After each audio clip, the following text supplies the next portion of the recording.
శ్రీ గురుభ్యో నమ. హరి ఓం. దంతాంచలేన ధరణీతలమున్నమయ్య పాతాళకేళిషు ధృతాదివరాగలీలం ఉల్లాఘనోత్ఫణ ఫణాధర గీయమాన క్రీడావదానమిభరాజముఖం నమామః.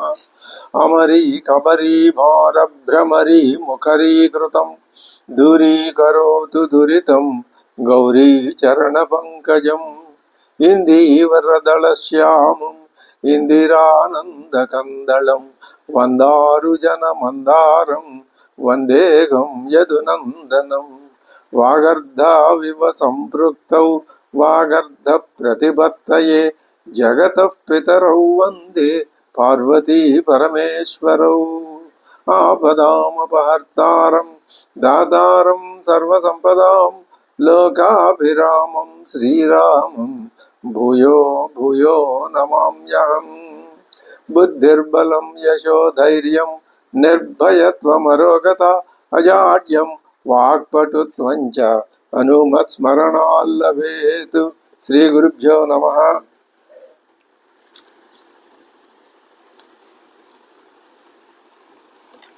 లక్ష్మణుడు కిష్కింధలో ప్రవేశించాడు. అథ ప్రతి సమాదిష్టో లక్ష్మణ పరవీరః ప్రవివేశ గుహాం ఘోరాం కిష్కింధాం రామశాసనాత్. రాముడు పంపించాడు కాబట్టి లక్ష్మణుడు ఇప్పుడు కిష్కింధలో ప్రవేశించాడు. కిష్కింధకే నగరానికే గుహ అని పేరు ఉన్నది అని చెప్తున్నాడు ఇక్కడ వాల్మీకి మహర్షి. అది ఎలా ఉంది? గుహాం ఘోరాం, ఘోరమైన గుహ అన్నాడు. ఎందువలన ఘోరము అంటే వానర రాజ్యం కాబట్టి అనే అర్థం. అటువంటి ఆ భయాన్ని కలిగిస్తూ ఉంటుంది కాబట్టి ఘోరం అని కూడా అనొచ్చు. పైగా అది గుహ, పర్వత గుహ కాదు, గుహ ఆకారంలో ఉన్న కిష్కింధ నగరం అని పెద్దలు వ్యాఖ్యానం చెప్పారు. అందుకని అంగదుడు తన్ని వెంటబెట్టి తీసుకుని వెడుతున్నాడు. ఇప్పుడు ఆయన వెంట కిష్కింధకి చేరుకున్నాడు లక్ష్మణుడు. లక్ష్మణుడు ఎటువంటి వాడు? పరవీరః అనే ఒక విశేషణం వేశాడు. అంటే శత్రువీరుల్ని సంహరించేవాడు. శత్రువీరుల్ని సంహరించటము అంటే దీనికి అభిలషితమైనటువంటి అంతరార్థం తనలో ఉన్నటువంటి కామక్రోధాదులు అంతఃశత్రువుల్ని జయించేవాడు అని. వాళ్ళే పరవీరులు, అరివీరులు, భయంకరమైన శత్రువులు. వాళ్ళని జయించి శమదమాది లక్షణాలు కలిగి ఉన్నవాడు అని. మరి ఇక్కడ కోపం ఉన్నది కదా, ఈ కోపం తాత్కాలికమే. అందుకనే కోపాన్ని కూడా ఆయన ప్రదర్శించటమే తప్ప అంతకంటే కోపంతో చేసే పని ఏది చెయ్యలేదు అని చెప్పటానికే పరవీర, కోపాన్ని నిగ్రహించుకున్నవాడు అనే విశేషణం వేశాడు. ప్రవివేశ గుహాం ఘోరాం కిష్కింధాం రామశాసనాత్ వెళ్ళాడు. అప్పుడు ఆ కిష్కింధాపురం ద్వారం దగ్గర ఎవరున్నారు? గొప్ప గొప్ప బలవంతులైనటువంటి వానర వీరులు, వానర సైనికులు కాపలా ఉన్నారు. వాళ్ళు ఏం చేశారు? సర్వే ప్రాంజలయస్తథా, అందరూ ఆయనకి రెండు చేతులు జోడించి నమస్కారాలు పెట్టి వినయంగా నిల్చున్నారు. ఎప్పుడు? లక్ష్మణుడు కిష్కింధ నగరంలోకి వెళ్తూ ఉన్నప్పుడు. మరి ఎందుకని వాళ్ళు నమస్కారం పెట్టారు? ఆయన కోపంతో ఉన్నాడు, కోపంతో నిట్టూరుస్తున్నాడు. క్రుద్ధం దృష్ట్వా దశరథాత్మజం బభూర్హరయస్త్రస్తాః నచైనం పర్యవారయన్. ఆయన్ని ఏమీ ఆపేటటువంటి ప్రయత్నమే చేయలేదు వాళ్ళు.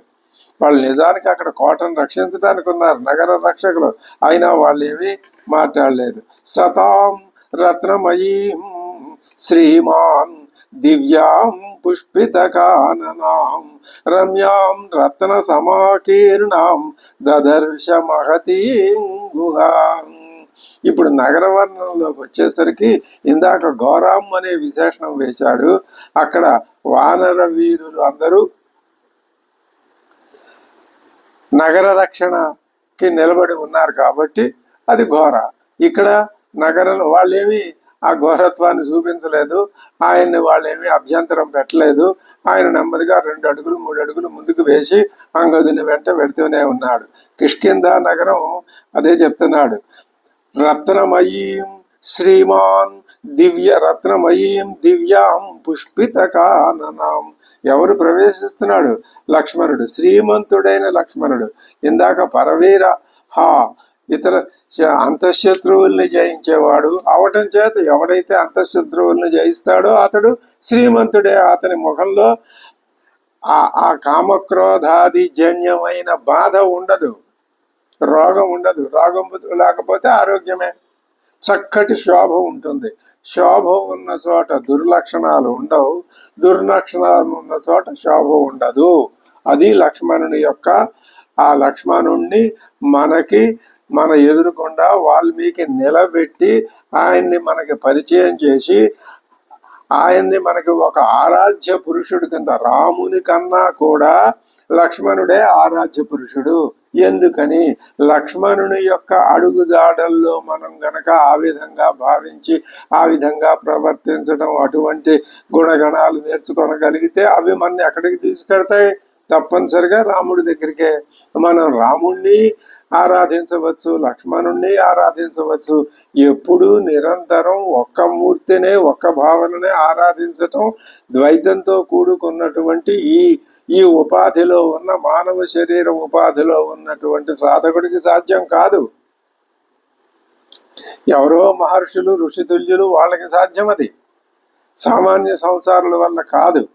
అందుకని లక్ష్మణుణ్ణి కూడా భరతుణ్ణి కూడా ఆ విధమైనటువంటి రామునికి సహాయపడేటటువంటి, రాముణ్ణి చేర్చడానికి సహాయపడే విధానంగా తీర్చిదిద్దుతున్నాడు వాల్మీకి. సహా తాం రత్నమయీం, రత్నాలతో నిర్మితమైంది అది. దివ్యాం పుష్పిత కాననాం, పూసినటువంటి పూతోటలు, తోటలన్నీ చక్కగా పూసినాయి. అయోధ్య నగరం అంతే, లంకా నగరం అంతే. ఇది కూడా కిష్కింధ నగరం కూడా తక్కువదేం కాదు. రమ్యమై ఒప్పుచూ ఉన్నటువంటి రమ్యాం రత్న సమాకీర్ణాం రత్నమయీం రత్న సమాకీర్ణాం, రత్నాలతో నిర్మితమై రత్నములను కలిగి ఉన్నటువంటి దివ్యమైనటువంటి మహతీం గుహాం, కొండ గుహవలే ఉన్నటువంటి కిష్కింధ. మళ్ళీ గుహాం అనే మాట ప్రయోగిస్తున్నాడు.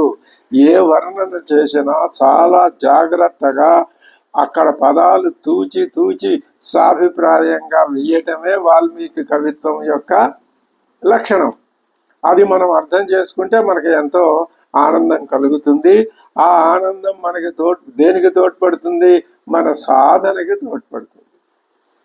ఈ విధంగా రామాయణ అధ్యయనం ప్రతి అంశంలోనూ, ప్రతి చిన్న విషయంలోనూ కూడా అడుగడుగునా కూడా సాధకుని యొక్క సాధనా స్థితిని పెంచి పెద్ద చేసి పటిష్టం చేస్తుంది అనటంలో వివాదం ఏమీ లేదు.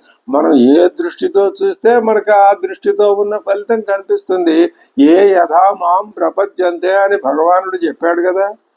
మనం ఇప్పుడు రామాయణాన్ని మోక్ష దృష్టితో మనం ఆలోచిస్తున్నాం, చూస్తున్నాం, అధ్యయనం చేస్తున్నాం. కాబట్టి ఇంకా ఎలా ఉంది కిష్కింధ? హర్మ్య ప్రసాద సంవాదాం నానా పణ్యోపశోభితాం సర్వకామ ఫలైర్వృక్షై పుష్పితైరుపశోభితాం. కొండ ఇది ఒక గుహలాగా ఉంది కాబట్టి, భయంకరంగా ఉంది కాబట్టి అని ముందు ఒక మాట చెప్పేశాడు. ఆ గుహ బయటికి చూస్తే, బయట నుంచి చూస్తే గుహ భయంకరంగానే ఉంటుంది. బయట నుంచి చూస్తే సైనికుల యొక్క ప్రవేశం వలన అది భయంకరంగా ఉండొచ్చు అని చెప్పుకున్నాం. ఆ భయాన్ని దాటి ఇప్పుడు నగరం లోపలికి వెళ్తే అంతా రమ్యంగా ఉంది, బహుపుష్పిత కారణంగా ఉన్నది, రత్న నిర్మితంగా ఉన్నది, రత్న నిలయంగా ఉన్నది. హర్మ్య ప్రాసాద సంబాధాం, హర్మ్యములు పెద్ద పెద్ద నివాసాలు. ఎవరి నివాసాలు? ధనికుల నివాసాలు ఉన్నాయి. అందులో మహాధనవంతులు ఉన్నారు వానరుల్లో, మహాధనికుల యొక్క నివాసాలు. ఇంకా ప్రసాదం అంటే దేవాలయం, దేవాలయాలు ఉన్నాయి. పెద్ద పెద్ద మహాభవనాలు ఉన్నాయి, నివాస భవనాలు ఉన్నాయి. నానా పణ్యోపశోభితం, వివిధములైనటువంటి ఆపణములు, పణ్యములు అంటే అంగళ్ళు, వస్తు విక్రయశాలలు అవి కూడా ఉన్నాయి. ఇంకా ఏ నగరానికంటే తీసిపోతుంది కిష్కింధ. ఇది వానర రాజ్యం అనే ఒక మాట ఒకటే తప్ప మిగతాదంతా కూడా ఇది చాలా గొప్ప రాజ్యం కింద. దీనికి భావిస్తే ఒకటే కారణం, హనుమంతుడి నివాసం, సుగ్రీవుడిని పరిపాలన, హనుమంతుడి నివాసం. హనుమంతుడి నివాసం ఉండేది కిష్కింధలోనే. ఇప్పుడు మనకి చెప్తాడు ఆ సంగతి. సర్వకామ ఫలై వృక్షై ఉపశోభితాం, పుష్పితైరుపశోభితాం, కోరిన వస్తువుల్నిచ్చేటటువంటి వనములు. దేవ గంధర్వ పుత్రైశ్చ వానరై కామరూపిభి, ఈ వానరులందరూ అందులో ఉన్నారు. వాళ్ళెవరు? దేవ గంధర్వ పుత్రుడు. మొట్టమొదట బాలకాండలో చెప్పాడు కదా, దేవతలకి గంధర్వులకి అందరికీ, యక్షులు రాక్షసులకి కిన్నరులకి పురుషులందరూ మీరు మీ మీ అంశంతో అక్కడ వానర వీరుల్ని జన్మింపజేయండి అని. అదిగో అటువంటి ఆ దేవతలు మొదలైన వారి యొక్క అనుగ్రహ విశేషం వలన జన్మించి అక్కడ విలసిల్లుతూ ఉన్నటువంటి వానర వీరులందరికీ కిష్కింధ ఒక చక్కటి నివాస స్థానం. దివ్యమాల్యాంబరధరై శోభితాం ప్రియదర్శనై, ఇంకా ఎలా ఉంది, వాళ్ళందరూ దివ్యమాల్యాంబరధరులు. ఆ దివ్యత్వం మాల్యంలోనే కాదు, వారి యొక్క జన్మలోనే దివ్యత్వం ఉన్నది. దాన్ని తెలియజేయడానికే దివ్యమాలలు అంటే వాళ్ళు కారణ జన్ములు అని అర్థమవుతుంది. ఇంకా ప్రియ దర్శనై, వాళ్ళందరూ ప్రియ దర్శనుడు, ప్రియమైనటువంటి దర్శనం కలవాళ్ళు. చూసే వాళ్ళందరికీ ప్రీతిని, ప్రేమని, ఆనందాన్ని, సంతోషాన్ని కలిగించేటటువంటి శుభప్రదమైన ముఖ లక్షణాలతో కూడిన ఆకారం, దేహ శరీర సౌభాగ్య సౌష్ఠవాలు కలిగిన వాళ్ళు. చందనాగరు పద్మానాం గంధై సురభిగంధినాం మైరేయాణాం మధూనాంచ సమ్మోదిత మహాపదాం. మహాపదం ఉన్నది కిష్కింధలో, రాజమార్గం, పెద్ద విశాలమైన రాజమార్గం. దాంట్లో ఏమేమి ఉన్నాయి? వాసనలు గుబాళించేటటువంటి చందనం, అగరు, పద్మాల సుగంధాలు, మైరేయం అనబడేటటువంటి పిలువబడే మదిర, తర్వాత ఇంకా మధువునం, మధువు అంటే ఇప్ప పూలు, ఇప్ప పూల మధ్యాలు కూడా అక్కడ మధువు మైరేయం రెండు రకాలు ఉన్నాయి. అటువంటి వాటి చేత ఇరువైపులా ఆక్రమించబడినటువంటి ఈ గంధాలు, మైరేయ, మధు ఇవన్నీ కలిగినటువంటి ఆ పెద్ద మహా రాజబాటని ఆయన, రాజబాట కలిగిన కిష్కింధాపురిని చూశాడు. అందు దదర్శ గిరినద్యశ్చ విమలాస్తత్ర రాఘవ, మధ్య మధ్యలో పర్వతాలు, ఆ పర్వతాల మీద నుంచి ప్రవహించే నదులు. అంగదస్య గృహం, ఎవరెవరి రాజమార్గంలో కవిముఖ్యుల గృహాలు ఉన్నాయి, ఎవరెవరు గృహాలు ఉన్నాయో చూద్దాం. ఇందులో ఎవరు మహానుభావుడు వస్తాడో కూడా చూడవచ్చు. అంగదస్య గృహం రమ్యం మైందస్య ద్వివిధస్య చ గవయస్య గవాక్షస్య గజస్య శరభస్య చ విద్యున్మాలేశ్చ సంపాతేః సూర్యాక్షస్య హనుమత.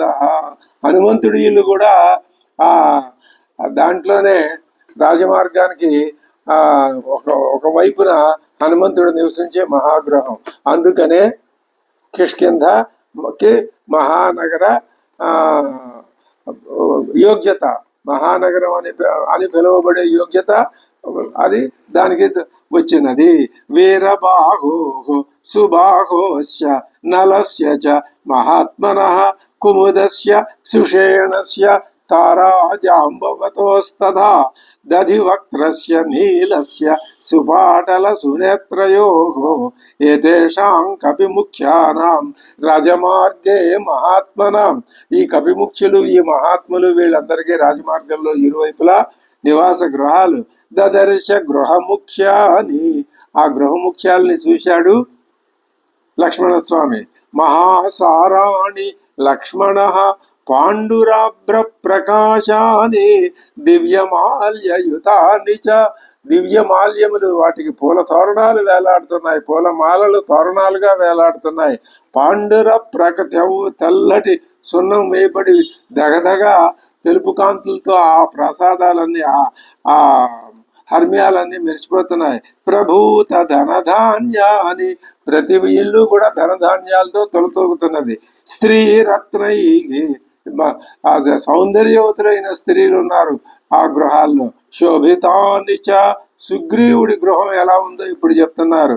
పాండురేణతు సాలేన పరిక్షిప్తం దురాసదం వానరేంద్ర గృహం రమ్యం మహేంద్ర సదనోపమం. ఇంద్రభవనంలాగా ఉన్నది. శుక్లై ప్రాసాద శిఖరై కైలాస శిఖరోపమై. ఆ ప్రాసాదం యొక్క శిఖరాలు తెల్లగా ఉన్నాయి, కైలాస పర్వత శిఖరాల్లాగా ఉన్నాయి. సర్వకామ ఫలైర్ వృక్షై పుష్పితైరుపశోభితం మహేంద్ర దత్తై శ్రీమద్భిర్నీల జీమూత సన్నివై దివ్య పుష్ప ఫలైర్ వృక్షై నీల జీమూత సన్నిభై. నల్ల బాగా చెట్లు ఆకులు అవి పసగా ఉండటం వల్ల నీలం వర్ణంలో ఉన్నటువంటి చెట్ల గుంపులు గుంపులు. దివ్య పుష్ప ఫలై, దివ్యములైన పుష్పాలు ఫలాలు. వృక్షై శీతఛాయై, చల్లటి నీడ కలిగిన. మనోరమై, మనోహరంగా ఉండే వృక్షాలు. హరిభి సమృతద్వారం, వానరుల చేత కూడుకుని ఉన్నటువంటి ద్వారములు కలది. బలిభి శస్త్రపాణిభి, ఆ వానరులు ఎలాంటి వాళ్ళు? బలవంతులు, మంచి బలిష్ఠులు. శస్త్రపాణిభి, ఆయుధాలు ధరించారు వాళ్ళు. దివ్యమాల్యావృతం శుభ్రం తప్త కాంచన తోరణం, చక్కటి పరిశుద్ధమైన బంగారంతో తయారు చేయబడిన తోరణాలు విరాలాడుతూ ఉన్నటువంటి దివ్య భవనం సుగ్రీవుడి యొక్క అంతఃపుర భవనం. సుగ్రీవస్య గృహం రమ్యం ప్రవివేశ మహాబల అవార్యమాణ సౌమిత్రిర్మహాభ్రమివ భాస్కర. ఓ పెద్ద మేఘాల గుంపులో నుంచి సూర్యుడు ఎలా పెడతాడో అలాగే ఎవరు ఎదిరించేవాళ్ళు లేరు కాబట్టి, ఎవ్వరూ ఎందుకు వస్తున్నావు ఏమిటి అని అడిగేవాళ్ళు కూడా లేరు కాబట్టి ఆ లక్ష్మణుడు ఆయన నెమ్మదిగా ప్రవేశించాడు. సహా సప్త కక్ష్యా ధర్మాత్మ, 7 కక్షలు దాటిన తర్వాత అంతఃపురం ఉంది. నానా జన సమాకులా ప్రవిశ్య సుమహద్గుప్తం దదర్శ అంతఃపురం మహతు. గుప్తం, బాగా చక్కటి రక్షణ కలిగినటువంటి అంతఃపురాన్ని చూశాడు. హైమ రాజత పర్యంకై, వెండితో బంగారంతో తయారు చేయబడిన అక్కడ పర్యంకై మంచాలు, వెండి మంచాలు, బంగారు మంచాలు. బహుభిశ్చ వరాసనై, గొప్ప గొప్ప ఉన్నతమైనటువంటి అందంగా ఉన్నటువంటి ఆసనాలు. మహార్హ ఆస్తరణోపేతై తత్ర తత్రోపశోభితం ప్రవిశన్నేవ సతతం శుశ్రావ మధురస్వరం. కేవలం అందమైన వస్తువులు, సున్నం వేసిన భవనాలు ఇవే కాదు, అక్కడ చక్కటి మధురమైనటువంటి సంగీతం వినిపిస్తున్నది వెళ్తూ ఉంటే. ప్రవిశన్నేవ సతతం, లక్ష్మణుడు ఆ విధంగా సుగ్రీవ భవనంలో ప్రవేశించగానే శుశ్రావ మధురస్వరం తంత్రీ గీత సమాకీర్ణం సమగీత పదాక్షరం. సమానమైన గీతాలు, పదాలు కలిగినటువంటి, గీతం కలిగినటువంటి, అక్షరాలు కలిగిన పదాలు అక్షరాలతో కూడినటువంటి ఆ సంగీత పాటల సమూహంతో ఉన్న సంగీతాన్ని విన్నాడు. బహ్వీశ్చ వివిధాకారాగా రూపయౌవన గర్వితాగా, రూపంలోను యవ్వనంలోను ఉన్నటువంటి, రూపంలో గొప్పవారైనటువంటి స్త్రీలు ఆ అంతఃపురంలో వాళ్ళ యొక్క విధులు నిర్వహిస్తూ వాళ్ళు ఉన్నారు. స్త్రియ సుగ్రీవ భవనే దదర్శ సకపి మహాబల. ఆ స్త్రీలు ఎలా ఉన్నారు? దృష్ట్వా అభిజన సంపన్నాగా చిత్రమాల్య కృతస్రజ. వాళ్ళంతా ఉత్తమమైన కులాల్లో పుట్టిన వాళ్ళు, మంచి మంచి దండలు అవి మొదలైనవి అలంకరించుకున్న వాళ్ళు. ఫలమాల్య కృత వ్యగ్రాగా, పళ్ళు సేకరించటంలోను, మాల్యాలు దండలు సమకూర్చడంలోను వాళ్ళు వ్యగ్రులై ఉన్నారు, అంటే నిమగ్నులై ఉన్నారు. భూషణోత్తమ భూషితా, గొప్ప గొప్ప భూషణాలు ధరించారు వాళ్ళు. ఇంకా అక్కడే ఉన్నాయి, అక్కడ సైనికులు కూడా ఉన్నారు. నా తృప్తాన్నాపి చ అవ్యగ్రాన్నానుదాత్త పరిచ్ఛదాన్ సుగ్రీవానుచరాంశ్చాపి లక్షయామాస లక్ష్మణ. ఆ వాళ్ళు అక్కడ ఉన్నటువంటి ఆ సైనికులు అనుచరులు వాళ్ళు ఎలా ఉన్నారు, వాళ్ళు తృప్తులు, ఎప్పుడు ఏ మరుపాటు లేని వాళ్ళు, శ్రేష్టములైన వస్త్రాలు ధరించినటువంటి సుగ్రీవుని యొక్క అనుచరులు కూడా అక్కడ ఆ స్త్రీలకు రక్షణగా కానీ వారి విధులు నిర్వహిస్తూ కానీ అక్కడ ఉన్నారు. కూజితం నూపురాణం చ కాంచీనాం నినదం తథా సన్నిశమ్య తత శ్రీమాన్ సౌమిత్రిర్లక్ష లజ్జితో భవతు. ఆయనకి ఈ విధమైనటువంటి ఈ స్త్రీజన బహు స్త్రీజనయుక్తమైనటువంటి ఆ సందడి కానీ, వారి మధ్యలో ఉండటం కానీ, వారి ఆభరణాల గలగలలు, వాళ్ళ పాదాల నూపురాల నిస్వనాలు, ఇవన్నీ ఆయనకి పడవు. వీటన్నింటికీ ఆయన దూరం. ఆయన వాళ్ళ పక్కన నుంచోవాలి అంటే కొంచెం సిగ్గుపడ్డాడు. సిగ్గుపడి ఆయన ఏం చేశాడు, సౌమిత్రిర్లజ్జితో భవతు, అక్కడి నుంచి కొంచెం దూరంగా వెళ్ళి నుంచున్నాడు. వాళ్ళకి మరీ దగ్గరగా నుంచోకుండా నుంచుని ఏం చేశాడు, రోష వేగ ప్రకుపిత శ్రుత్వాచ ఆభరణ స్వరం. ఆ ఆభరణ స్వరం వినేసరికి లక్ష్మణుడికి రోషం మళ్ళీ పుట్టుకొచ్చింది, కోపం వచ్చేసింది ఆయనకి. ఏమిటి ఆభరణాలు, ఇది అంతా, వీళ్ళంతా అసలు నిజానికి ఏ పనిలో ఉండాలి, సీతాన్వేషణ కార్యక్రమంలో మొత్తం రాజ్యం అంతా నిమగ్నం అయిపోయి ఉండాల్సింది. ఇక్కడ ఈ మదిరలు, మధు, మరి ఇంకా ఇదిగో ఈ స్త్రీలు, ఈ సమూహాలు, ఇదంతా చాలా వ్యతిరేకమైన విధానంగా కనబడుతుంది. చకారజ్యాస్వనం వీరో దిశ శబ్దేన పూరయన్. ఒక్కసారి తన వింటి నారిని ఆయన మోగించాడు. వింటి నారి మోగటం అనేది భయంకరమైన శబ్దాన్ని ఇచ్చి, అది శత్రువుల గుండెల్లో భయాన్ని, వణుకుని పుట్టించేటటువంటి శబ్దం. అది ప్రతీక దానికి. జా శబ్దం వింటే ఎవరో మహావీరుడు దాన్ని మ్రోగించాడు అని, ఆయనకు కోపం వచ్చింది అని, ఆ కోప ఫలితాన్ని మనం అనుభవించాల్సి ఉంటుందని దాని సంకేతం. అది నిజమే అయింది. చారిత్రేణ మహాబాహు అపకృష్ట స లక్ష్మణ తస్థావేకాంతమాశ్రిత్య రామకోప సమన్విత. ఆయన చరిత్ర ఈ స్త్రీ సంబంధమైనటువంటి ఆ మాటల్లో కానీ వీటిల్లో కానీ సంబంధం ఉన్నది కాదు. స్వచ్ఛమైన నడవడి కలవాడు కాబట్టి ఆయన కొంచెం దూరంగా వెళ్ళి నిలబడ్డాడు.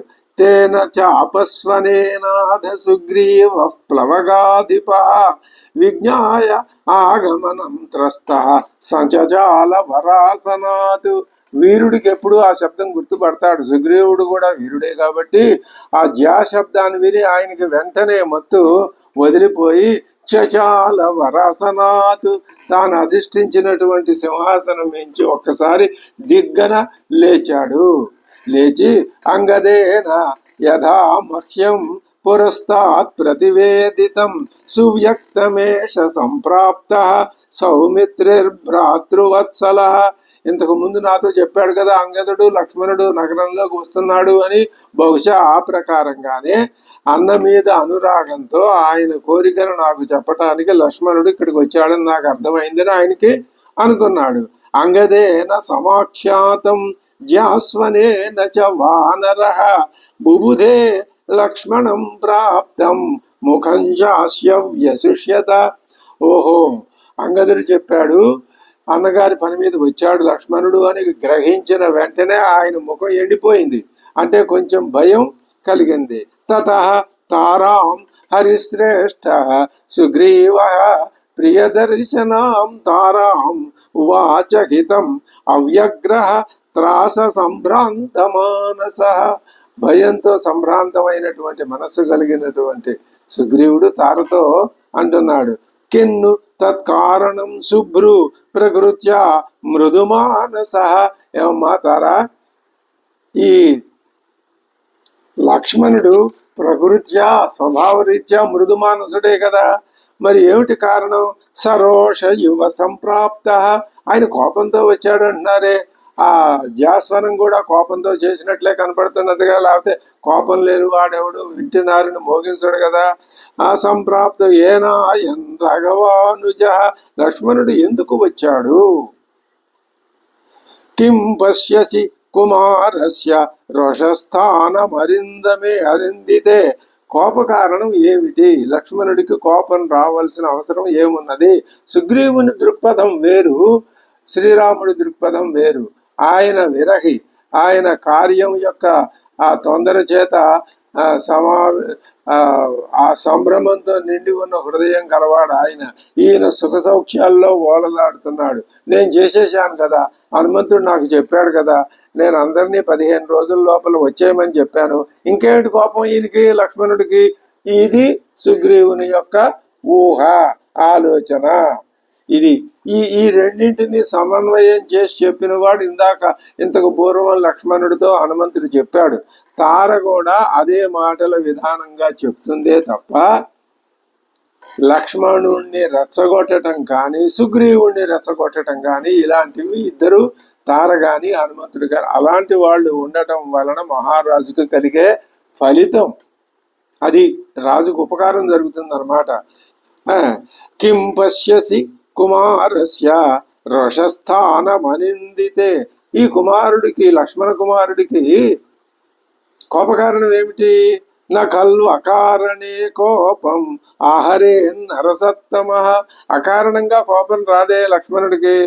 యదస్య కృతమస్మాభిర్బుధ్యసే కించిద ప్రియం తద్బుద్ధ్యా సంప్రదార్య ఆశుక్షిప్రమర్హసి భాషితం.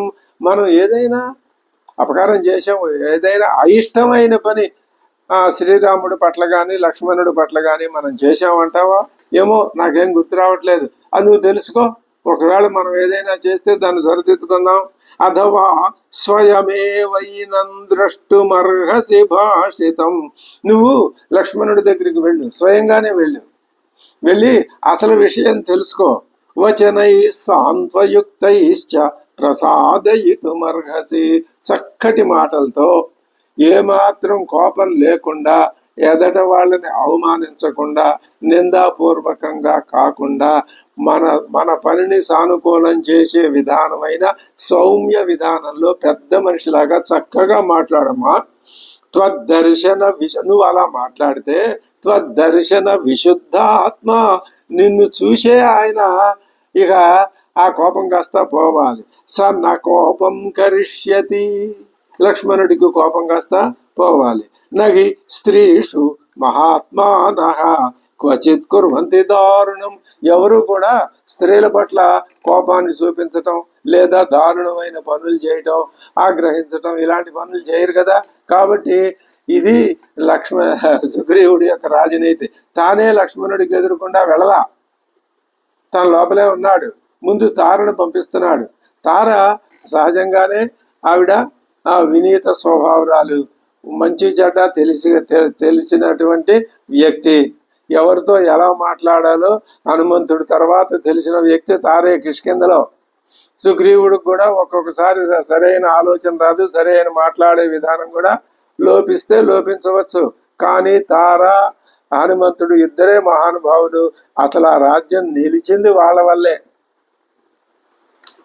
అని మనం భావించడంలో ఏమాత్రం అనుమానం అక్కర్లేదు.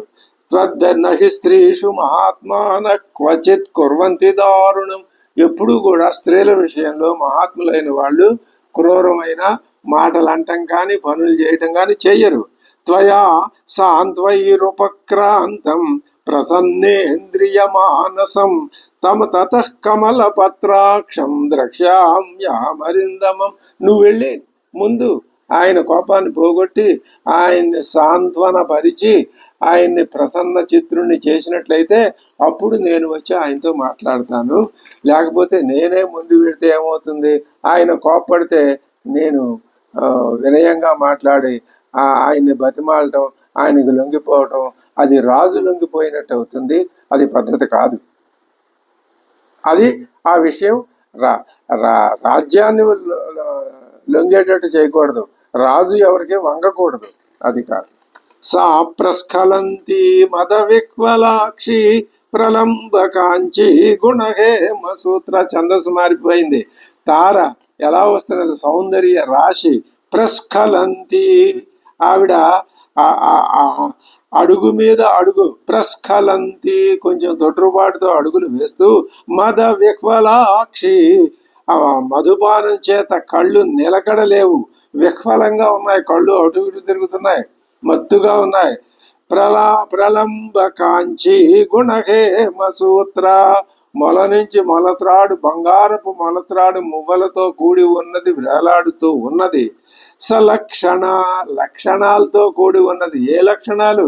ఇంకా ఆమె సంభోగ లక్షణాలని విడిచిపెట్టలేదు. ఆ లక్షణాలు ఆవిడ శరీరం మీద, ముఖంలోను, కళ్ళల్లోనూ, ఆ నడిచే తీరులోనూ కనపడుతూనే ఉన్నాయి. ఆ లక్ష్మణుడి దగ్గరికి నెమ్మదిగా జగామతారా నమితంగయష్టి, నెమ్మదిగా వినయ భావంతో వంగి వంగి నమస్కారాలు చేసుకుంటూ వచ్చినది. సా ప్రస్ఖలంతి మద విహ్వలాక్షి ప్రలంబ కాంచీ గుణహేమ సూత్ర సలక్షణ లక్ష్మణ సన్నిధానం జగామతారా నమితాంగయష్టి. ఇక్కడ తార మళ్ళీ సుగ్రీవుని యొక్క వశవర్తురాలైనది. ఆమె ఇంతకు పూర్వం వాలి మీద గొప్ప ప్రేమానురాగాలు చూపించింది. మళ్ళీ అవన్నీ ఏమైనాయి, ఇక్కడ ఈ విధంగా ప్రవర్తిస్తున్నది ఏమిటి అని భావిస్తే భావించవచ్చును. అది అంత ఉచితంగా శోభస్కరంగా ఉండదు. ఎందుకని? ఇది ప్రత్యేకించి వానర రాజ్యం. రాజ్య ధర్మాలు కొన్ని ఉంటాయి, ఆ జాతి ధర్మాలు కొన్ని ఉంటాయి. వాటి ప్రకారం అక్కడ ఆ రాజ్యంలో వాళ్ళకి అది దోషం కాదు. కానీ అయోధ్యలో దోషమే. ఏమిటి? పరదారాభిగమనం అయోధ్యలో నిషిద్ధం. పరదార అపహరణం కూడా నిషిద్ధం. అయోధ్య పూర్తిగా వేద ధర్మాన్ని అనుసరించి నిర్మింపబడిన నగరం. అక్కడ ఉన్న ప్రజలు ఆ విధంగానే ప్రవర్తిస్తారు. రాజు అలాగే పాలిస్తాడు, ప్రజలు అలాగే ఉంటారు. కాబట్టి అక్కడ వేద ధర్మం పూర్ణంగా విలసిల్లుతోంది. ఇక్కడ ధర్మం మారింది. ఇది వానర రాజ్యం కాబట్టి ఇక్కడ వానర ధర్మం. దీంట్లో దోషమేమి? ఈ ఒకవేళ దోషము ఉన్నా అది తార యొక్క 5గురు పంచకన్యలలో గొప్పవాళ్ళు, జేగీయమానురాలు, అది ఆవిడ స్తుతింపబడుతున్నదని ఆ కీర్తికి ఏమీ అడ్డం కాదు. అహల్యవలే సతాం సమీక్ష్య ఇవ హరీశ పత్నీం తస్థా ఉదాసీనతయా మహాత్మా. ఆవిడ్ని చూడగానే ఉదాసీనుడైపోయాడు లక్ష్మణుడు. స్త్రీ మరి ఆడవాళ్ళ ఎదుట చాలా గౌరవంగా, నమ్రతగా, వినయంగా ఉండాలి కదా. అంతే తప్ప అవినయం, మరి అసాధుత్వం, పిచ్చి లక్షణాలు ప్రదర్శించడం ఇలాంటివి ఉండకూడదు కదా. ఆ వాంగ్ముఖో భూన్ మనుజేంద్ర పుత్ర. ఆయన ఏం చేశాడు? తల వంచుకొని, అవాంగ్ముఖ, తల వంచుకొని నిలబడ్డాడు. స్త్రీ ఎందుకని? స్త్రీ సన్నికర్షాద్వినివృత్త కోప, కోపం కాస్త పోయింది. సా పానయోగాద్వినివృత్త లజ్జ. మా తార కూడా మధుపానం చేయటం చేత ఆవిడ కొంచెం సిగ్గుని వదిలేసి, మధుపానం చేసిన వాళ్ళు సిగ్గుని చక్కగా ఉండటం, ఆ విధానంలోనే తేడా వచ్చేస్తుంది. దృష్టి ప్రసాదాచ నరేంద్ర సూనోహో. అలా ఆ నరేంద్ర సూనుడైనటువంటి లక్ష్మణుని యొక్క చూపు ప్రసన్నంగా ఉన్నదని కూడా తెలుసుకునే ఆవిడ ఉవాచతారా ప్రణయ ప్రగల్భం వాక్యం మహార్థం పరిసాంత్వ పూర్వం సాంత్వన పూర్వకంగా మహార్థంతో కూడిన వాక్యాన్ని ప్రణయ ప్రగల్భంగా, అంటే ప్రీతియుక్తమగునట్లుగా అర్థవంతంగా ఆవిడ మాట్లాడుతున్నది. కిం కోపమూలం. ఎంత మదిరాపానమత్తురాలై ఉన్నా కూడా ఆవిడ మాటల్లో ఔచిత్యం పోలేదు, పైగా ఔచిత్యం ఉట్టిపడుతోంది. కిం కోపమూలం అనుజేంద్రపుత్ర కస్తేన సంతిష్టతి వాంగ్నిదేశే. ఎవడు నీకు ఎదురు చెప్పాడు? ఇక్కడ ఎవడు నీకు ఎదురు లేడు కదా. అంటే నీ మాటని కాదనే వాళ్ళు ఎవరు లేరు కదా ఇక్కడ. ఇంకా ఇంకా ఏముందిగా, ఏంటి నువ్వు ఎవరి మీద కోపడుతున్నావు, మా మీద ఎందుకు కోపడుతున్నావు అని ఇలా మొదలెడితే యుద్ధమే, పోటాటే. ఇప్పుడు ఆవిడ ఆ పోట్లాడే సుగ్రీవుడి యొక్క మనస్సు అర్థమైంది కదా. అందుకని ఇక్కడ నిన్ను ఎదిరించేవారు ఎవరున్నారయ్యా? ఎదిరించేవారు ఎవరు లేనప్పుడు నీ కోపం ఎందుకయ్యా? ఇంకా కోపం ఎందుకు ఉంటుంది? లక్ష్మణుడికి ఉండదు. కోపము. ఇది తార యొక్క ప్రణయ ప్రగల్భ వాక్యం అంటే. అది ప్రణయ ప్రగల్భ వాక్యం అనే భావం ఇక్కడ అర్థమవుతుంది. ప్రేమతో ఏమిటయ్యా నువ్వు మరి లక్ష్మణ, ఎవరున్నారు ఇక్కడ నీకు ఎదురు? ప్రేమగా నువ్వు ఉన్నది, నువ్వు చేసే తప్పు ఎందుకు కోపం వచ్చింది, నీ కోపం అస్థానపతితం, ఇక్కడ ఉండవలసింది కాదని చెప్పినట్టు అయింది. అది తార యొక్క వాంగ్ నైపుణ్యం అన్నమాట. కింగోపమూలం మనుజేంద్రపుత్ర కస్తే న సంతిష్టతి వాంగ్నిదేశే కశుష్క వృక్షం వనమాపతంతం దవాగ్నిమాసీదతి నిర్విశంక. ఎండిపోయిన చెట్లతో నిండి ఉన్నటువంటి అడవిని కాల్చే దవాగ్ని దగ్గరికి ఎవడైనా పెడతాడా? నువ్వు అటువంటి వాడివి. వనాన్ని కాల్చే దవాగ్ని లాంటి వాడివి. ఇంకా దవాగ్నికి వనం ఎదురు నిలవలేదు. పైగా అందులో అన్ని ఎండిపోయిన చెట్లు ఉన్నాయి. పోనీ పచ్చి చెట్లు ఉంటే అవేమైనా ఎదిరిస్తాయేమో అనుకోవచ్చు. నిన్నెవరు ఎదిరిస్తారయ్యా? ఇక్కడ ఈ దృష్టాంతం వేసేసరికి లక్ష్మణుడు కొంచెం బికచచ్చిపోయి, మనం అనవసరంగా ఇప్పటిదాకా కోపాన్ని ప్రదర్శించి రాళ్లని కాళ్ళతో తన్నుకు రావటం, చెట్లను పీకి అవతల పారేయటం, ఈ కోప లక్షణాలు ప్రదర్శించుకుంటూ మాల్యవంతం నుంచి ఇక్కడ దాకా వచ్చాడు ఆయన. సైనికులు మొట్టమొదట ఎవరు వస్తున్నాడని ఎదురు తిరిగి నిలబడ్డారు. కానీ ఈయన భయంకర వేషం, ఈ స్వభావం, ఈ కోపం చూసి దెబ్బమ్మట వాళ్ళు పారిపోయారు. ఆ మిగిలిన వాళ్ళు కూడా ఏం చేశారు? నగర ద్వారంలో ప్రవేశించేటప్పుడు 2 చేతులు జోడించి అంజలించి నమస్కరించి దారి పక్కకి తొలగి దారి చేసి నుంచున్నారు వాళ్ళు. అంత కోపం ప్రదర్శించుకుంటూ వచ్చాడు.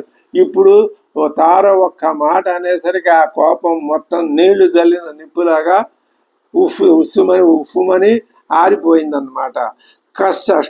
శుష్క వృక్షం వనమాపదంతం దవాగ్నిమాసీదతి నిర్విశంక సతస్యావచనం శ్రుత్వా సాంత్వపూర్వమసంశ్రయం భూయ ప్రణయ దృష్టార్థం లక్ష్మణో వాక్యమబ్రవీత్.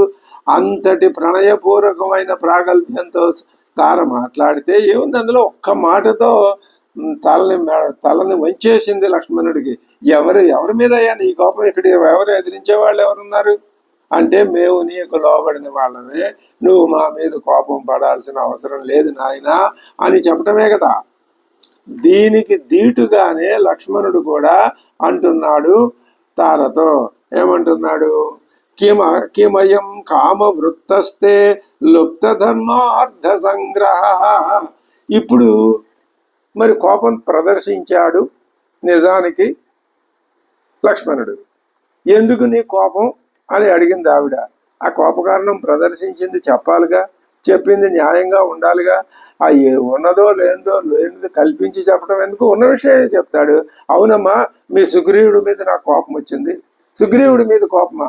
ఎందుకు వచ్చిందయ్యా? ఎందుకంటావేంటి? ఆయన ఆడిన మాట తప్పాడు కదా, అది నాకు కోపం. ఇప్పుడు తనని తాను సమర్థించుకోవాల్సిన స్థితిలో పడింది తార. ఇందాక తార మాట్లాడిన మాట పైచేయిగా సాధించేదిగా ఉన్నది. ఈ సంభాషణ చాతుర్యం వాల్మీకి యొక్క రచనల్లో మరి ఈనాటి మహామేధావులు పండితులు అంటూ చెప్తుంటారే, లాయర్లు, ఉపన్యాసకులు, ఉపాధ్యాయులు, వీళ్ళంతా ఈ అంటే అది ఎవరైనా అనవచ్చు, ఎప్పటివో మాటలండి ఇప్పుడు పనికిరావు, ఈ కాలానికి వేరుగా ఉంటాయి. ఏం కాదు. అసలు ఆ యుక్తి ప్రయుక్తులు నువ్వు ఈ సందర్భానికి తగినవే మాట్లాడు, అవే మాట్లాడమని ఎవరో అనరు. ఎప్పుడు తార మాట్లాడిన మాటలు లక్ష్మణుడి మాటలేనా కాదు, అవి ఏ విధంగా వాళ్ళు అంటున్నారు అలాంటివి నీ ఊహకు రావాలి. అప్పుడు నీ మాటల్లో నువ్వు గొప్పవాడి అవుతావు, నీ కార్యసిద్ధి కలుగుతుంది. మనం సాధకులం కాబట్టి మనకి సాధనా దశలో ముందుకెడతాం, మనకు ఒక రకంగా ఉపయోగపడుతుంది. లోకంలో ఉన్నటువంటి ప్రతిభావంతులకి, పండితులకి, పెద్దలకి వివిధ వృత్తుల్లో ఉన్న వాళ్ళకి వాళ్ళకి అనుగుణంగా వాళ్ళకు ఉపయోగపడుతుంది. ఏది ఏమైనా తార మాట్లాడిన మాట చాలా అద్భుతంగా ఉన్నది. ఆవిడ లక్ష్మణుడి మీద పట్టు సాధించేసింది ఒక్క ముక్కతో, ఒక్క మాటతో. అది వాల్మీకి యొక్క నేర్పు. మనం కూడా ఎదరవాళ్ళతో మాట్లాడేటప్పుడు ఒక్క మాటతో పట్టు సాధిస్తే ఇంక ఎదరవాడు ఏం మాట్లాడలేడు. కానీ లక్ష్మణుడు అలా కాదుగా. ఆయన కూడా సరి అయినటువంటి పద్ధతిలోనే అంటున్నాడు. ఆయన ఏమంటున్నాడు, ఓ తారా, నీ భర్త కామాసక్తుడై ఉన్నాడమ్మా, ధర్మాన్ని మర్చిపోయాడు, రాజకార్యాన్ని కూడా మర్చిపోయాడు. ఉపకారం చేసిన వాళ్ళకే తిరిగి ప్రతి ఉపకారం చెయ్యాలి అనేటటువంటి ఆలోచన లేదా, తెలియదా? అది ధర్మం అనే విషయం ఆయనకి తెలియదా? కాబట్టి నీ భర్త ధర్మలోపం చేస్తున్నాడమ్మా. ఇది నా ఆగ్రహ కారణం. ఇది లక్ష్మణుడు చెప్పదలుచుకున్న మాటల యొక్క సారాంశం. దాన్ని ఆయన ఏమంటున్నాడు, కిమయం కామవృత్తస్తే లుప్త ధర్మార్థ సంగ్రహ.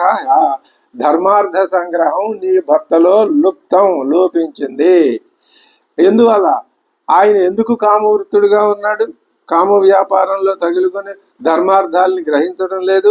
భర్త భర్తృహితే యుక్తే నచైవ అవబుజ్యసే. నీకు ఆ విషయం తెలియదా? ఇంకా ఆవిడేం మాట్లాడుతుంది? అది జరిగిందే యథార్థంగా ఎదురుకుండా, మరి లేకపోతే ఆయనే వచ్చేవాడుగా, తన్నెందుకు పంపించాడు? ఆవిడికి అర్థమైపోయింది. ఇందాక పైచేయి సాధించిన తార ఇప్పుడు కొంచెం మళ్ళీ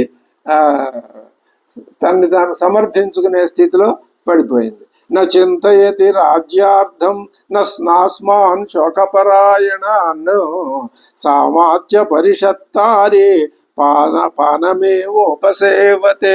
నీ భర్త ఎంతసేపు పానం మదిరాపాన మత్త చిత్తుడే అయి ఉంటున్నాడు. శోకపరాయణులైన మిత్రుల్ని మమ్మల్ని తలుచుకోవటం లేదు. తర్వాత నా చింతయతి రాజ్యార్థం, రాజకార్యాలు తలంచటం లేదు. రాజకార్యాలు గాలికి వదిలేశాడు. శోక సమావిష్టులమై ఉన్న మా అన్నగారిని ఆ మాల్యవంత పర్వతం మీద వదిలేశాడు. నిరంతరం పాన మత్తచిత్తుడుగా ఉన్నాడు. సహ మాసాంశతుర కృత్వా ప్రమాణం ప్లవగేశ్వర. మాతో ఏమన్నాడమ్మా, 4 మాసాల్లో మీ పనంతా పూర్తి చేసేస్తాను, ప్రారంభించేస్తాను అన్నాడు. వ్యతీతాన్ మదవ్యగ్రో విహరన్ అవబుజ్యతే. మదవ్యగ్రుడై విహరిస్తూ ఆ 4 మాసాలు గడిచిపోయినా గుర్తించలేకపోతున్నాడు. నహి ధర్మార్థ సిద్ధ్యర్థం పానమేవం ప్రశస్యతే. ధర్మార్థ సిద్ధిని కోరేవాడు ఈ విధంగా మద్యపానం మత్తుడు అవ్వకూడదు. అసలు మద్యపానం అనేదే పనికిరాదు.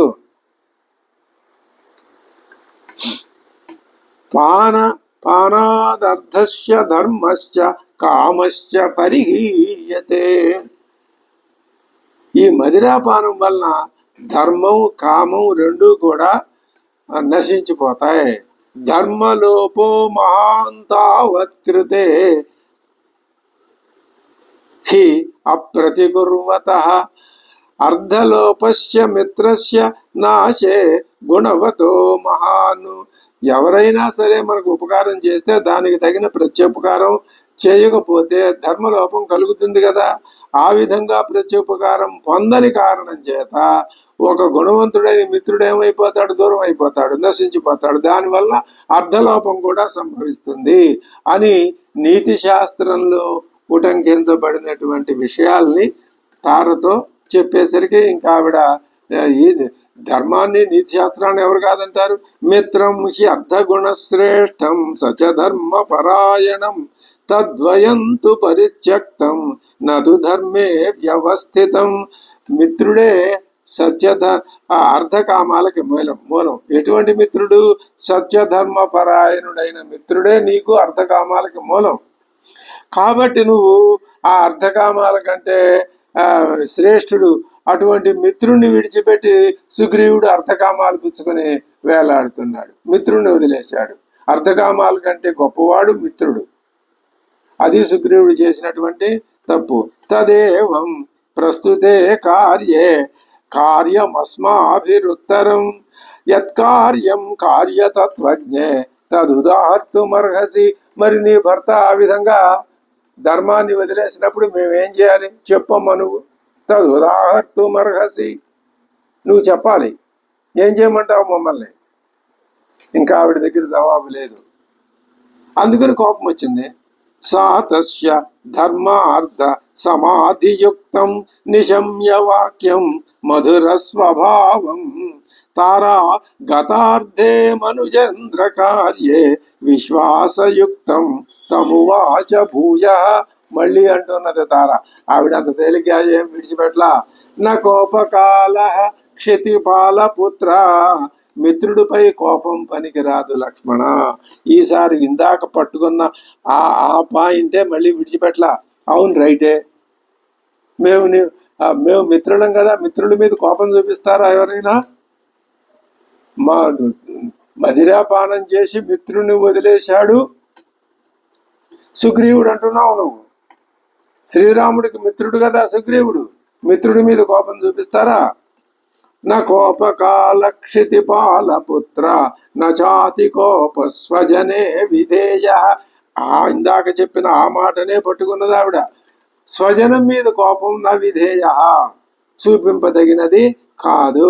త్వదర్థ కామస్య జనస్య తస్య ప్రమాదమప్యర్హసి వీరసోఢుం. మీ కార్యసాధన ఎందే ఆయన సుగ్రీవుడు నిమగ్నమై ఉన్నాడు. అందుచేత అతనిని పరాకు కూడా నువ్వు సైరించాలి. పరాకుగా ఉన్నాడు అంటున్నావు కదా. ప్రమాదమప్యర్హసి అర్హసి వీరసోఢుం. ఏమి కొంచెం పరాగ్గా ఉంటే ప్రమాదమా, కంప మునిగిపోయిందా? ఇది ప్రణయ సంభావన అంటే. ప్రేమతోటే చెప్పడం. అదే తార పట్టిన పట్టు వదల్లారు. ఎంత వాంగ్ నైపుణ్యం, ఎంత మేధాశక్తి తార. అవునయ్యా, కొంచెం ఆలోచించ. రాజుగారు చేసిన పనిని తప్పని ఒప్పుకోవట్లేదు, తప్పని ఆ దారిలోకి తీసుకెళ్ళటం లేదు తార.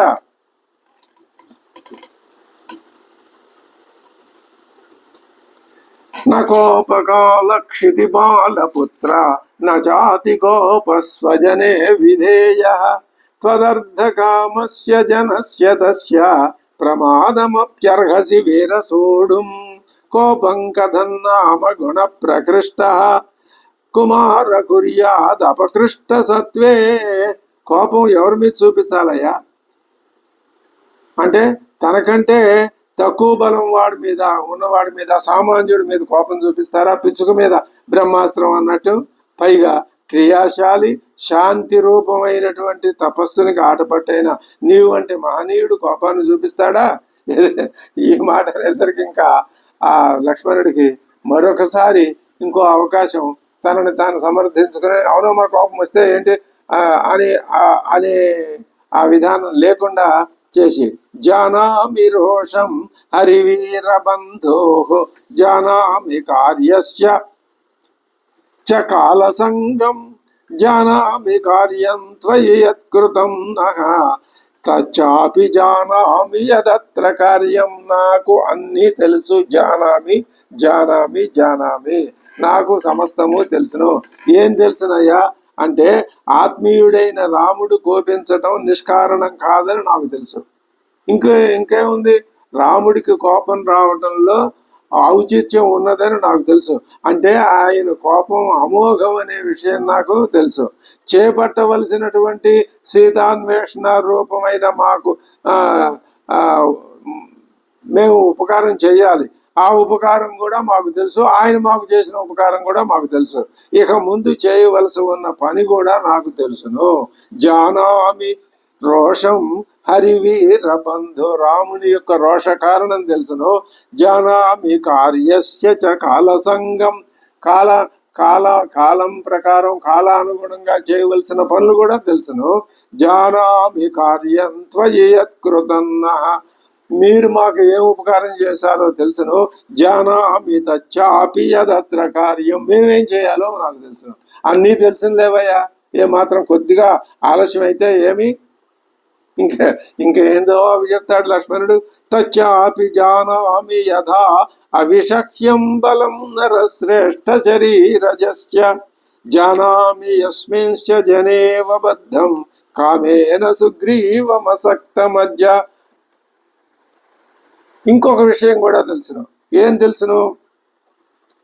శరీరజుడు మన్మధుడు నిగ్రహించడం కూడా కష్టమే. ఎవరు నిగ్రహించగలరు? కామోద్రేకం ఏ విధంగా నిగ్రహించుకోవటానికి వీళ్ళేందో కూడా నాకు తెలుసు.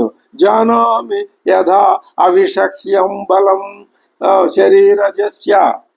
కాయజుడు మన్మధుని యొక్క బలం ఏ విధంగా అవిషక్యమైనదో, అది సహించడానికి అణగదొక్కటానికి వీల్లేందో. అవును, దానికి ఆయన ఆ మన్మధుని యొక్క ఆవేశానికి లోనైనాడు. జానామి యస్మింశ్చ జనేవ బద్ధం కామేన సుగ్రీవమసక్త మధ్య. సుగ్రీవుడు కాముకుడు ఎడతెగక ఏ వనితలతో కూడి ఉన్నాడో అది కూడా నాకు తెలుసు. కాముణ్ణి జయించలేమనే సంగతి కూడా తెలుసు. రాముడి కోపం ఎలా ఉంటుందో తెలుసు. రాముడు మాకు చేసిన ఉపకారం తెలుసు. మేం చేయవలసిన ప్రత్యుపకారం తెలుసు. కాలం యొక్క సంగతి తెలుసు. సుగ్రీవుడి కామ ప్రవృత్తి తెలుసు. మదనుడు ఎదిరించరానివాడని తెలుసు. ఆయన దగ్గర ఎంతమంది స్త్రీలు ఏ స్త్రీలు ఉన్నారో అది తెలుసు. నాకు తెలియంది ఏమన్నది? నా కామతంత్రే తవ బుద్ధిరస్తి. ఇంకా అత్యద్భుత. నీకు కామం అంటే తెలియదయ్యా. తెలియదు కాబట్టి నువ్వు ఇక్కడికి వచ్చి మంచి కోపంతో ఆగ్రహోదగ్రుడు ఇక్కడ నిలబడ్డావు. నువ్వు నా కామతంత్రే తవ బుద్ధిరస్తి. నీకు కామతంత్రంలో నీ ఆలోచన లేదు. త్వం వై యథా మన్యువశం ప్రపన్న. అయితే నువ్వు కోపపరవశుడు మాత్రం అయ్యావు. కోపం అయితే వచ్చింది కానీ నీకు కామపరశుడికి నీకు ఈ ఈ స్త్రీ జ్ఞానం రతి జ్ఞానం ఏమీ లేదనే విషయం తెలిసిపోతుంది. నా దేశకాలౌ హి నార్థ ధర్మవు అపేక్షతే కామరతిర్మనుష్య. కామంలో సుగ్రీవుడి లోపాన్ని కూడా ఆవిడే చెప్పేస్తుంది. కామంలో తగులుకున్నవాడు దేశ కాలాలని గాని అర్థధర్మాలని గాని గణింపలేడు అనే విషయం నువ్వు తెలుసుకోవాలి.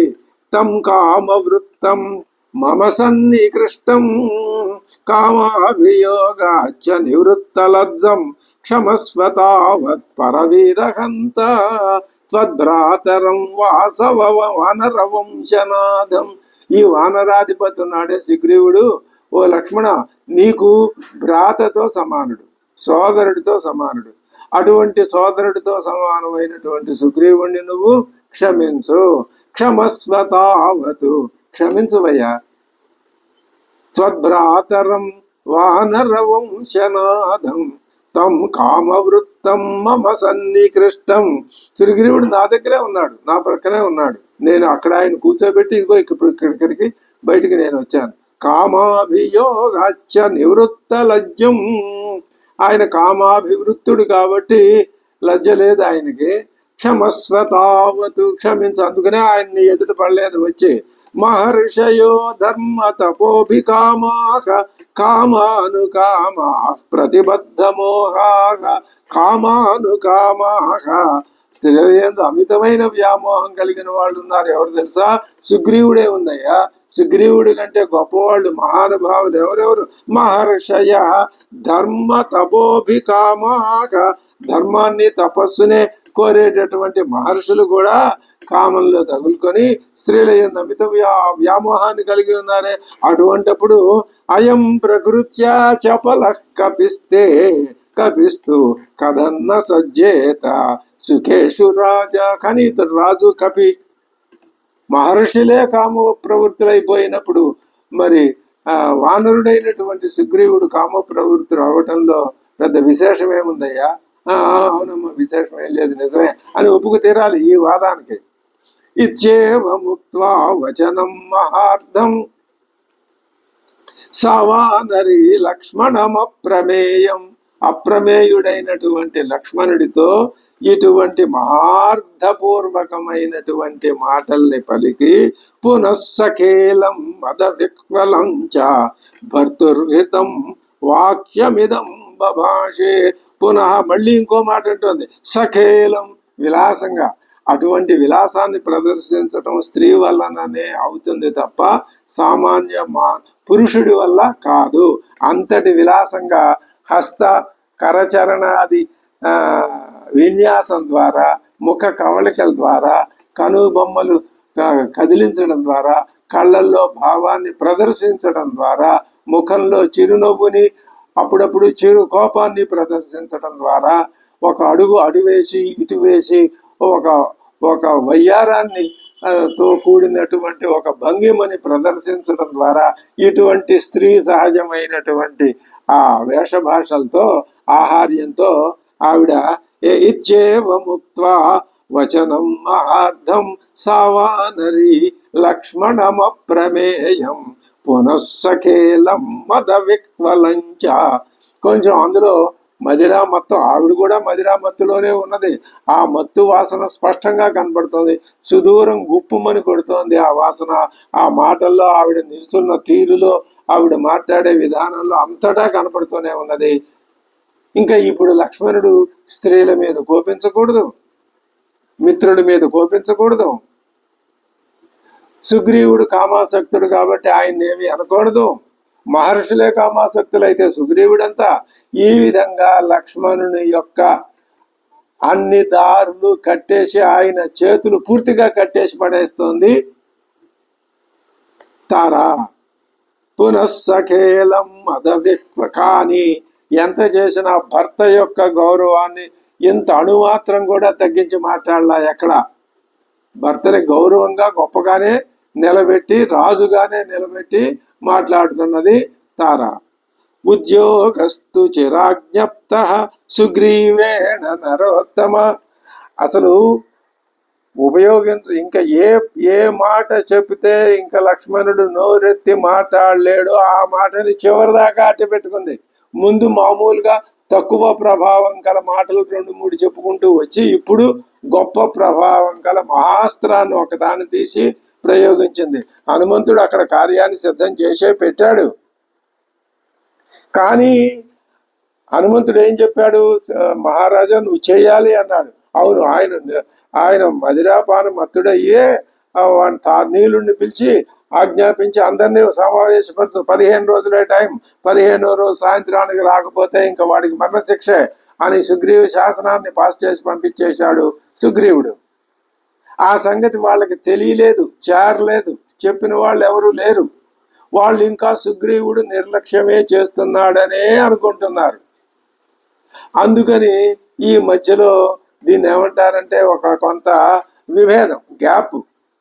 అది సరదాగా వచ్చిందే, అది నిజానికి రాకుండా చేయవచ్చు. కానీ ఒక రసపోషణ చెయ్యాలి. రసం అన్నది కావ్యానికి పట్టుగొమ్మ. అదే రక్తం, అదే మాంసం. కథకి రక్త మాంసాలు అదే రసమే. ఈ విధంగా చేస్తే అప్పుడు తార యొక్క గొప్పతనం ఏమిటో, ఆవిడ వాంగ్ నైపుణ్యం ఏమిటో లోకానికి తెలియాలి. లక్ష్మణుడికి కోపం ఏమిటో అది తెలియాలి, లోకానికి తెలియాలి. అంటే సుగ్రీవుడు నీలుడి ద్వారా ఆజ్ఞాపించిన విషయం కొంచెం సేపు దాన్ని చాటుమాటుగా ఉంచాలి. అది రాజకార్యం కదా, బయటికి ఎలా తెలుస్తుందండి అనొచ్చు. రాజాజ్ఞ అయిపోయింది, ఆల్రెడీ ఆ పని జరుగుతోంది. ఆ అన్ని పనులు జరిగేటట్టు అందరూ లోకానికి ఊరినే ప్రకటనలు చేస్తారా? చేయరు కదా. అది తెలుసుకోలేక మీరు ఇలా మాట్లాడుతున్నారు అంటే ఇంకా అసలు మాట్లాడే అవకాశం ఉండదు.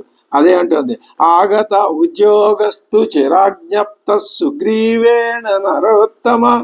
హే నరోత్తమ, సుగ్రీవేణ చిరాజ్ఞప్తం. ఉద్యోగం ప్రయత్నం ఎప్పుడో ఆయన ప్రారంభించేశాడు.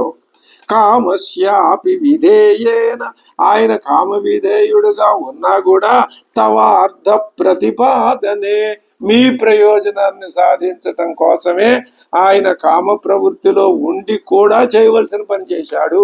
అది సుగ్రీవుని యొక్క గొప్పతనం. ఎవరు చెప్పారు? తార చెప్పింది.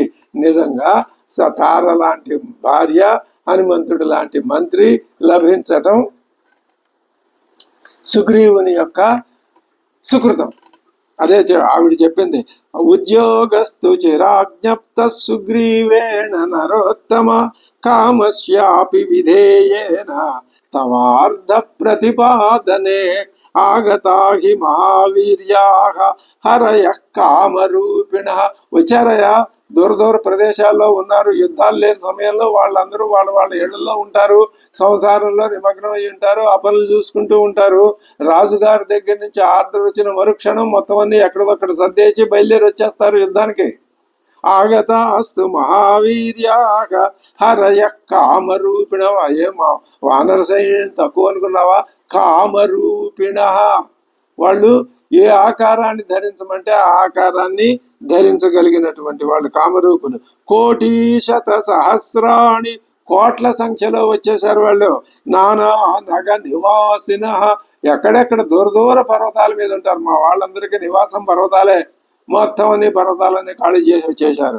తదాగచ్చ మహాబాహో చారిత్రం రక్షితం త్వయా. నీ నీ నీ నీ యొక్క నడవడి చాలా గొప్ప నడవడి కలవాడివి నువ్వు. మా ఆగచ్చ, రా, నాతో రా. అచ్చలం మిత్రభావేన సతాం దారావలోకనం. నువ్వు మైత్రి కలిగి ఉండటం చేత సత్పురుషులు తమ మిత్రుల భార్యలను చూడటంలో దోషం ఏం లేదయ్యా. అచ్చలం మిత్రభావేన సతాం దారావలోకనం. కాబట్టి నువ్వు నాతో అంతఃపురానికి రా. లక్ష్మణుడు తార అభ్యర్థించేసరికి ఆమె వెంట మామూలుగా అయితే ఆయన అంతఃపురంలోకి వెళ్ళడు. నగరంలోకి వెళ్ళననే మాట రాముడికే ఉంది కానీ లక్ష్మణుడికేముంది? లేదు. తారయా చాభ్యనుజ్ఞాతః త్వరయా చాపి చోదితః. తార అడిగింది, ఆయనకు కూడా కార్యం త్వరగా పూర్తి కావాలి, మళ్ళీ వెళ్ళి అన్నగారితో ఇక్కడ ఏం జరిగిందో ఈ విషయం అంతా ఆయనతో చెప్పాలి అనేటటువంటి ఆ త్వర ఉన్నది. కాబట్టి ఆయన ఏం చేశాడు? ప్రవివేశ మహాబాహు అభ్యంతరమరిందమ. ఆ అంతఃపురంలోకి ప్రవేశించాడు. తత సుగ్రీవమాసీనం. సుగ్రీవుడు ఉన్నాడు లోపల. ఇలా తెర తిప్పుకుని తీసుకుని లోపలికి వెళ్ళేసరికి కాంచనే పరమాసనే మహార్ఘాస్తరణోపేతే దదర్శ ఆదిత్య సన్నిభం. ఆదిత్య సన్నిభుడు, సూర్యుడిలాగా వెలిగిపోతున్నటువంటి సుగ్రీవుడు అక్కడ సింహాసనం మీద కూర్చొని కనపడ్డాడు. ఎలా ఉన్నాడు ఆయన? సుగ్రీవుడు ఎలా ఉన్నాడు? దివ్యాభరణ చిత్రాంగం. సుగ్రీవుణ్ణి వర్ణించటం కూడా ఉపపన్నమైనదే, తగినదే. ఎందుకని? సుగ్రీవుడు రామభక్తుల్లో మొట్టమొదటి వాడు. రాముని యొక్క ఆ ప్రభావం తెలిసినటువంటి అచంచలమైన భక్తి కలిగిన నిష్ట కలిగినటువంటి వాడు. కాబట్టి అటువంటి వాడిని వర్ణించటం వాల్మీకి సముచితం. దివ్యాభరణ చిత్రాంగం, అనేక రకాలైన ఆభరణాలు. దివ్య రూపం, దివ్యమైన స్వరూపం. యశస్వినం, పేరు ప్రఖ్యాతులు. దివ్యమాల్యాంబరధరం, దివ్యమాల్యములు అంబరములు.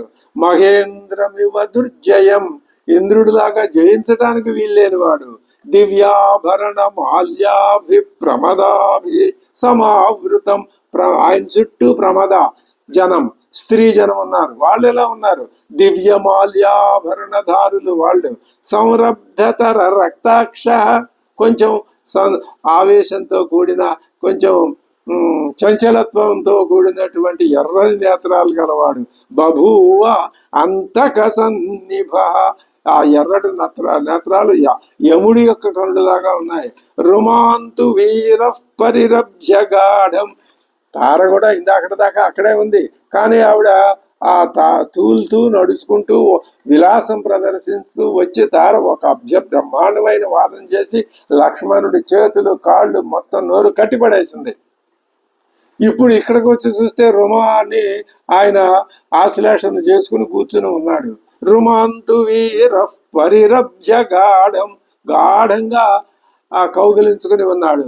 వర ఆసనస్థో మరవరహేమ వర్ణ, బంగారు వర్ణంతో మిలమిలా మెరిసిపోతున్నటువంటి సుగ్రీవుడు పెద్ద గొప్ప బంగారపటి ఆసనం మీద రుమని కౌగిలించుకొని దదర్శ సౌమిత్రిం అధీన సత్వం.